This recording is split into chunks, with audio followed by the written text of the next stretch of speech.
Chapter 10. Mrs. Proudie's reception commenced. The bishop and his wife had spent only 3 or 4 days in Barchester on the occasion of their first visit. His lordship had, as we have seen, taken his seat on his throne, but his demeanour there, into which it had been his intention to infuse much hierarchical dignity, had been a good deal disarranged by the audacity of his chaplain's sermon. He had hardly dared to look his clergy in the face, and to declare by the severity of his countenance that in truth he meant all that his factotum was saying on his behalf. Nor yet did he dare to throw Mr. Slope over, and show to those around him that he was no party to the sermon, and would resent it. He had accordingly blessed his people in a shambling manner, not at all to his own satisfaction, and had walked back to his palace with his mind very doubtful as to what he would say to his chaplain on the subject. He did not remain long in doubt. He had hardly doffed his lawn when the partner of all his toils entered his study, and exclaimed, even before she had seated herself, "Bishop, did you ever hear a more sublime, more spirit-moving, more appropriate discourse than that?" "Well, my love, The bishop did not know what to say. "I hope, my lord, you don't mean to say you disapprove?" There was a look about the lady's eye which did not admit of my lord's disapproving at that moment. He felt that, if he intended to disapprove, it must be now or never, but he also felt that it could not be now. It was not in him to say to the wife of his bosom that Mr. Slope's sermon was ill-timed, impertinent, and vexatious.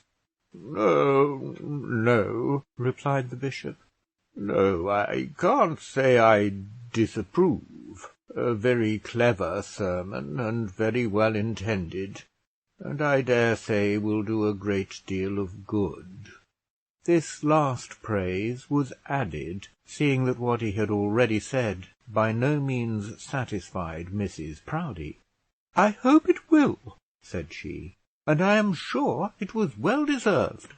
Did you ever in your life, Bishop, hear anything so like play-acting as the way in which Mr. Harding sings the litany? I shall beg Mr. Slope to continue a course of sermons on the subject till all that is altered. We will have, at any rate in our cathedral, a decent, godly, modest morning service. There must be no more play-acting here now." And so the lady rang for lunch. The bishop knew more about cathedrals and deans and precentors and church services than his wife did, and also more of a bishop's powers, but he thought it better at present to let the subject drop. "My dear," said he, "I think we must go back to London on Tuesday. I find my staying here will be very inconvenient to the government." The bishop knew that to this proposal his wife would not object, and he also felt that by thus retreating from the ground of battle, the heat of the fight might be got over in his absence. "Mr. Slope will remain here, of course?" said the lady.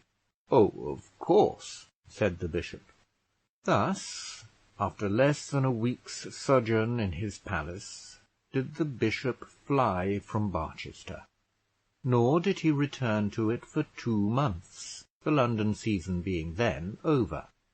During that time Mr. Slope was not idle, but he did not again essay to preach in the cathedral.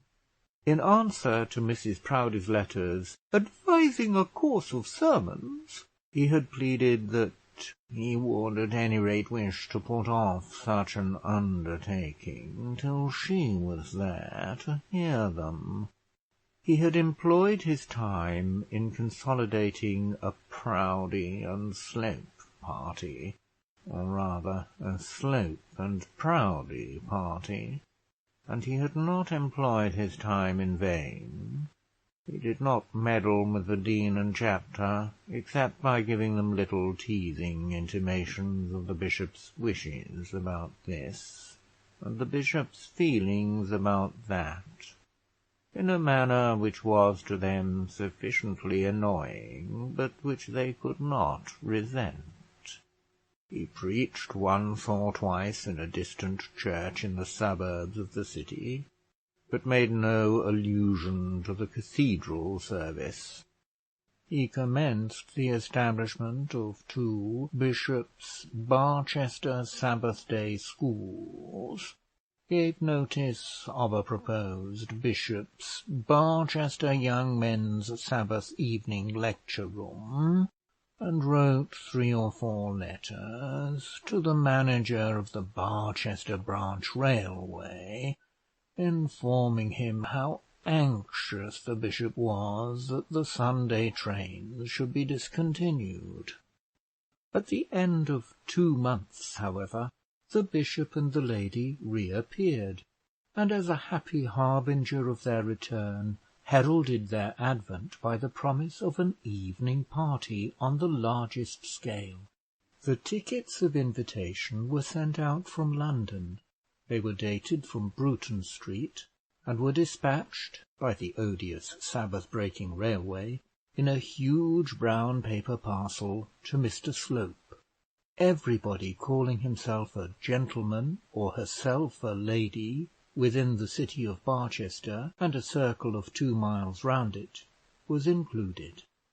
Tickets were sent to all the diocesan clergy, and also to many other persons of priestly note, of whose absence the bishop, or at least the bishop's wife, felt tolerably confident.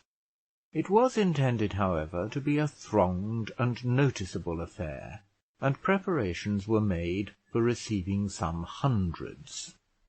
And now there arose considerable agitation among the Grantleyites whether or no they would attend the episcopal bidding. The first feeling with them all was to send the briefest excuses, both for themselves and their wives and daughters. But by degrees policy prevailed over passion.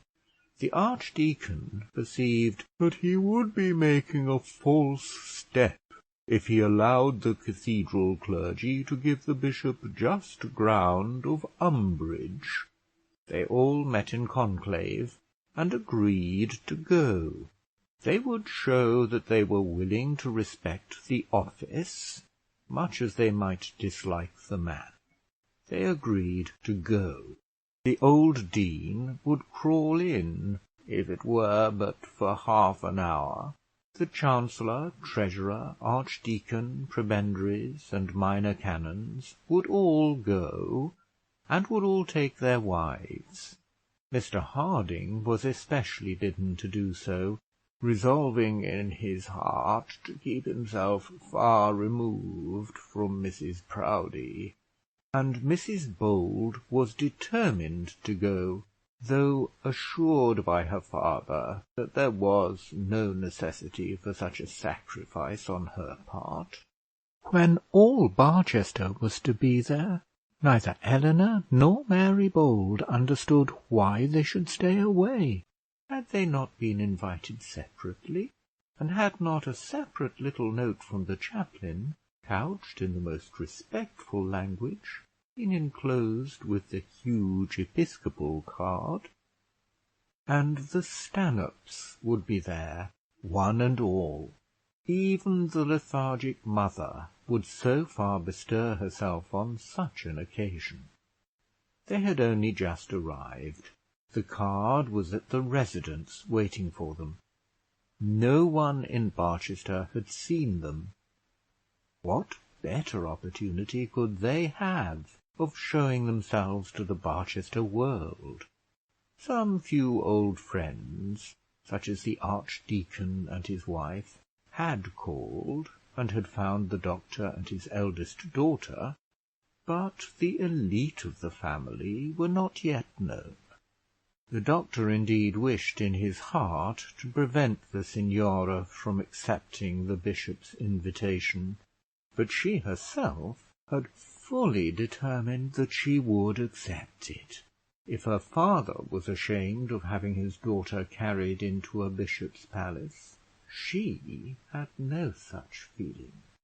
"Indeed I shall," she had said to her sister, who had gently endeavoured to dissuade her by saying that the company would consist wholly of parsons and parsons' wives. "Parsons, I suppose, are much the same as other men, if you strip them of their black coats; and as to their wives, I dare say they won't trouble me. You may tell papa I don't at all mean to be left at home." Papa was told, and felt that he could do nothing but yield. He also felt that it was useless for him now to be ashamed of his children.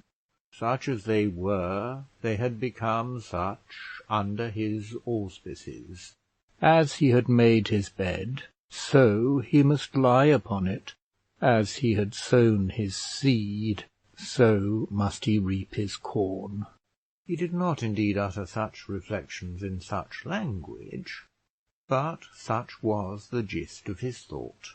It was not because Madeline was a cripple that he shrank from seeing her made one of the bishop's guests, but because he knew that she would practice her accustomed lures, and behave herself in a way that could not fail of being distasteful to the propriety of English women. These things had annoyed but not shocked him in Italy. There they had shocked no one. But here in Barchester, here among his fellow parsons, he was ashamed that they should be seen. Such had been his feelings, but he repressed them. What if his brother clergymen were shocked?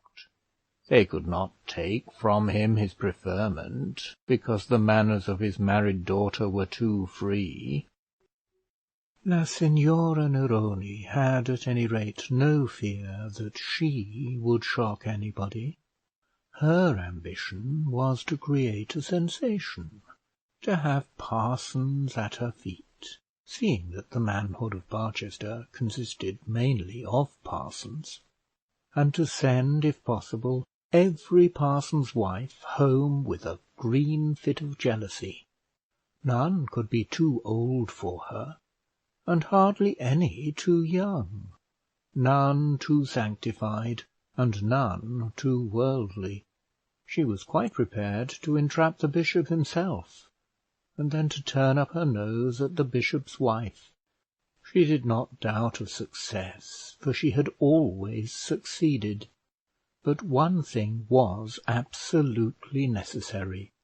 She must secure the entire use of a sofa. The card sent to Dr. and Mrs. Stanhope and family had been so sent in an envelope having on the cover Mr. Slope's name. The signora soon learnt that Mrs. Proudie was not yet at the palace, and that the chaplain was managing everything. It was much more in her line to apply to him than to the lady, and she accordingly wrote him the prettiest little billet in the world. In 5 lines she explained everything, declared how impossible it was for her not to be desirous to make the acquaintance of such persons as the Bishop of Barchester and his wife, and she might add also of Mr. Slope, depicted her own grievous state, and concluded by being assured that Mrs. Proudie would forgive her extreme hardihood in petitioning to be allowed to be carried to a sofa. She then enclosed one of her beautiful cards. In return she received as polite an answer from Mr Slope. "A sofa should be kept in the large drawing room, immediately at the top of the grand stairs, especially for her use." And now the day of the party had arrived. The bishop and his wife came down from town only on the morning of the eventful day, as behoved such great people to do. But Mr Slope had toiled day and night to see that everything should be in right order. There had been much to do. No company had been seen in the palace since heaven knows when. New furniture had been required, new pots and pans, new cups and saucers, new dishes and plates. Mrs Proudie had at first declared that she would condescend to nothing so vulgar as eating and drinking, but Mr Slope had talked, or rather written her out of economy. Bishops should be given to hospitality, and hospitality meant eating and drinking. So the supper was conceded. The guests, however, were to stand as they consumed it. There were 4 rooms opening into each other on the first floor of the house, which were denominated the drawing rooms, the reception room, and Mrs Proudie's boudoir. In olden days one of these had been Bishop Grantley's bedroom, and another his common sitting room and study. The present bishop, however, had been moved down into a back parlour, and had been given to understand that he could very well receive his clergy in the dining room, should they arrive in too large a flock to be admitted into his small sanctum. He had been unwilling to yield, but after a short debate had yielded. Mrs Proudie's heart beat high as she inspected her suite of rooms. They were really very magnificent, or at least would be so by candlelight, and they had nevertheless been got up with commendable economy. Large rooms, when full of people and full of light, look well, because they are large and are full and are light. Small rooms are those which require costly fittings and rich furniture. Mrs Proudie knew this, and made the most of it. She had therefore a huge gas lamp with a dozen burners hanging from each of the ceilings. People were to arrive at 10. Supper was to last from 12 till 1, and at 1:30 everybody was to be gone. Carriages were to come in at the gate in the town, and depart at the gate outside. They were desired to take up at 1:15. It was managed excellently, and Mr Slope was invaluable. At 9:30 the bishop and his wife and their 3 daughters entered the great reception room, and very grand and very solemn they were. Mr Slope was downstairs, giving the last orders about the wine. He well understood that curates and country vicars, with their belongings, did not require so generous an article as the dignitaries of the close. There is a useful gradation in such things, and Marsala at 20 shillings a dozen did very well for the exterior supplementary tables in the corner. "Bishop," said the lady, as his lordship sat himself down, "don't sit on that sofa, if you please. It is to be kept separate for a lady." The bishop jumped up and seated himself on a cane-bottomed chair. "A lady?" he inquired meekly. "Do you mean one particular lady, my dear?" "Yes, bishop, one particular lady," said his wife, disdaining to explain. "She has got no legs, papa," said the youngest daughter, tittering. "No legs?" said the bishop, opening his eyes. "Nonsense, Netta, what stuff you talk," said Olivia. "She has got legs, but she can't use them. She has always to be kept lying down, and 3 or 4 men carry her about everywhere." "Laws, how odd!" said Augusta. "Always carried about by 4 men! I'm sure I shouldn't like it. Am I right behind, mamma? I feel as if I was open." And she turned her back to her anxious parent. "Open! To be sure you are," said she, "and a yard of petticoat strings hanging out. I don't know why I pay such high wages to Mrs Richards, if she can't take the trouble to see whether or no you are fit to be looked at." And Mrs Proudie poked the strings here, and twitched the dress there, and gave her daughter a shove and a shake, and then pronounced it all right. "But," rejoined the bishop, who was dying with curiosity about the mysterious lady and her legs, "who is it that is to have the sofa? What's her name, Netta?" A thundering rap at the front door interrupted the conversation. Mrs Proudie stood up and shook herself gently, and touched her cap on each side as she looked in the mirror. Each of the girls stood on tiptoe and rearranged the bows on their bosoms, and Mr Slope rushed upstairs 3 steps at a time. "But who is it, Netta?" whispered the bishop to his youngest daughter. "La Signora Madeline Vici Neroni," whispered back the daughter; "and mind you don't let anyone sit upon the sofa." "La Signora Madeline Vici Neroni," muttered to himself the bewildered prelate. Had he been told that the Begum of Oude was to be there, or Queen Pomara of the Western Isles, he could not have been more astonished. La Signora Madeline Vici Neroni, who, having no legs to stand on, had bespoken a sofa in his drawing room. Who could she be? He, however, could now make no further inquiry, as Dr. and Mrs. Stanhope were announced. They had been sent on out of the way a little before the time, in order that the signora might have plenty of time to get herself conveniently packed into the carriage. The bishop was all smiles for the prebendary's wife, and the bishop's wife was all smiles for the prebendary. Mr Slope was presented, and was delighted to make the acquaintance of one of whom he had heard so much. The doctor bowed very low, and then looked as though he could not return the compliment as regarded Mr Slope, of whom indeed he had heard nothing. The doctor, in spite of his long absence, knew an English gentleman when he saw him. And then the guests came in shoals.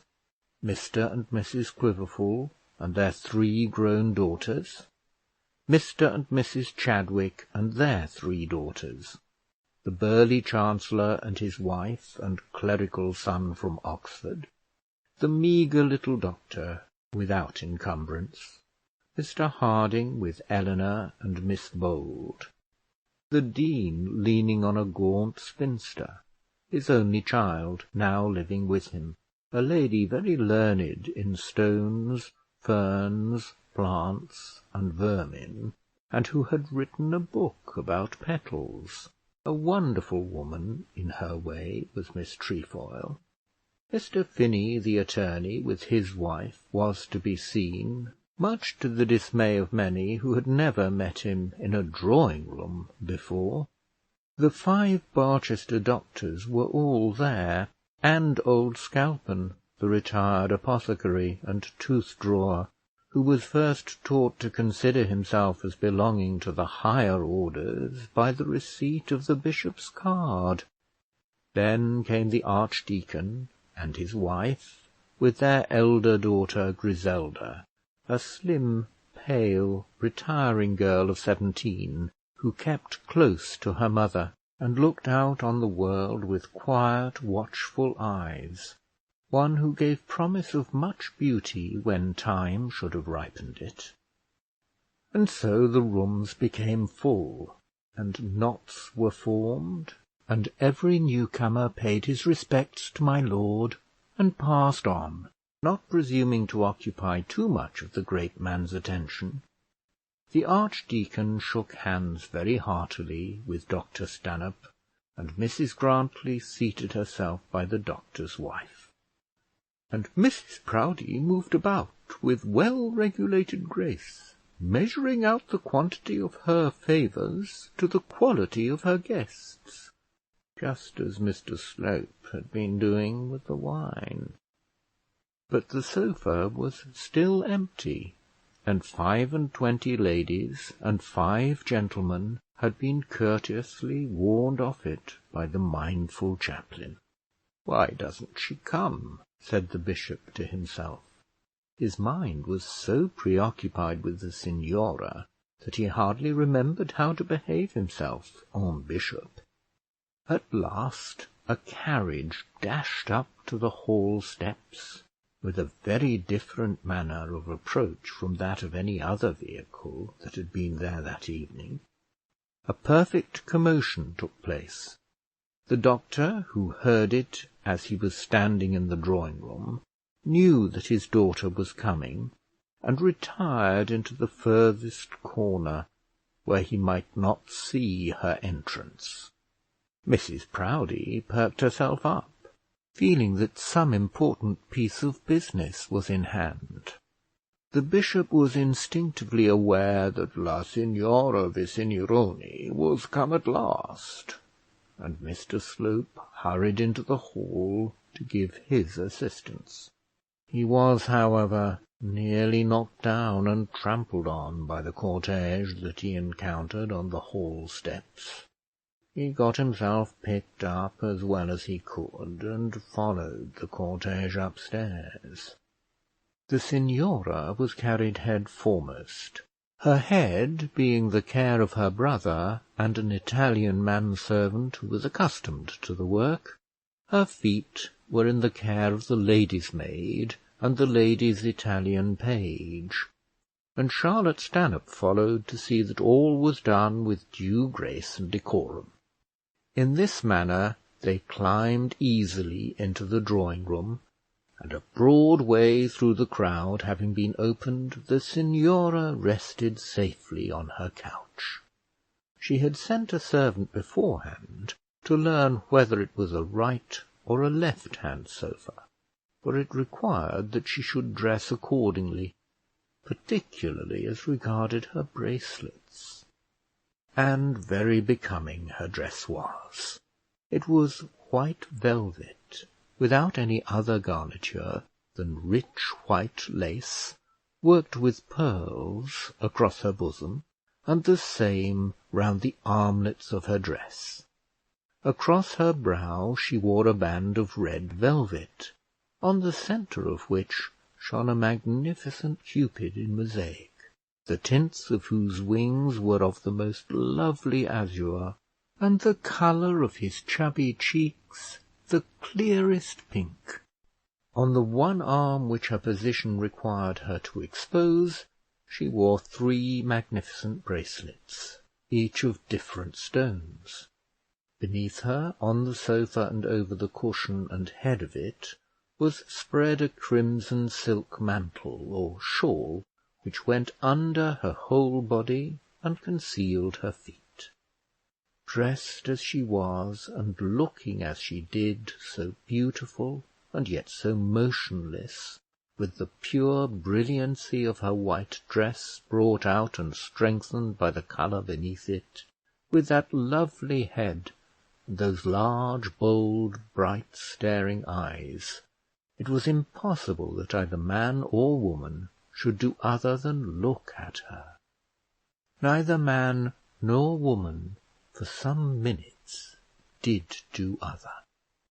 Her bearers, too, were worthy of note. The 3 servants were Italian, and though perhaps not peculiar in their own country, were very much so in the palace at Barchester. The man especially attracted notice, and created a doubt in the mind of some whether he were a friend or a domestic. The same doubt was felt as to Ethelbert. The man was attired in a loose-fitting, common, black cloth morning coat. He had a jaunty, fat, well-pleased, clean face, on which no atom of beard appeared, and he wore round his neck a loose black silk neck-handkerchief. The bishop essayed to make him a bow, but the man, who was well trained, took no notice of him, and walked out of the room quite at his ease, followed by the woman and the boy. Ethelbert Stanhope was dressed in light blue from head to foot. He had on the loosest possible blue coat, cut square like a shooting coat, and very short. It was lined with silk of azure blue. He had on a blue satin waistcoat, a blue neck-handkerchief, which was fastened beneath his throat with a coral ring, and very loose blue trousers, which almost concealed his feet. His soft, glossy beard was softer and more glossy than ever. The bishop, who had made one mistake, thought that he also was a servant, and therefore tried to make way for him to pass. But Ethelbert soon corrected the error. End of chapter 10. Recording by Nick Whitley, Purley, United Kingdom.